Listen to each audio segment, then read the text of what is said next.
നല്ല എട്ടിന്റെ പണി കിട്ടിയ ഒരു മൈലാഞ്ചിയുടെ കഥയാണ്. ചേച്ചിയുടെ ഫ്രണ്ട്സും ഞാനും കൂടെ രാത്രി ഹൽദി കഴിഞ്ഞ് മൈലാഞ്ചി ഇടാന്ന് വിചാരിച്ചു. ബിഗ് ബിയുടെ ഇൻസ്റ്റന്റ് ആട്ടാ വാങ്ങിച്ചത്. പെട്ടെന്ന് മാഞ്ഞു പോകാനാണ് ആക്ച്വലി നമ്മൾ വാങ്ങിച്ചത്. പക്ഷെ അത് പിറ്റേന്ന് ആയപ്പോഴേ മൊത്തത്തിൽ മാഞ്ഞായിരുന്നു. രാത്രി 2:30 വിശപ്പിന്റെ വിളിയാണ് നിങ്ങളാ കണ്ടത്. പിറ്റേന്ന് മോർണിംഗ് തന്നെ ചേച്ചിയുടെ ഹസ്ബൻഡിന്റെ വീട്ടിൽ നിന്നുള്ള ആൾക്കാരും ചേട്ടനും എല്ലാവരും വന്നായിരുന്നേ.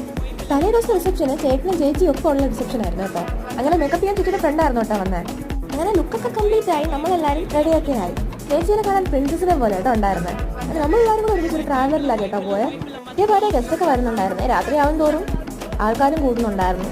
വിമൻസ് ക്ലബിലായിരുന്നു കേട്ടോ പരിപാടി. ചേച്ചിയുടെ എൻഗേജ്മെന്റ് ഇവിടെ തന്നെ ആയിരുന്നു. അങ്ങനെ നടു റോട്ടിലൊക്കെയായിരുന്നു ചേച്ചിയുടെ ഫോട്ടോഷൂട്ട് പരിപാടിയൊക്കെ.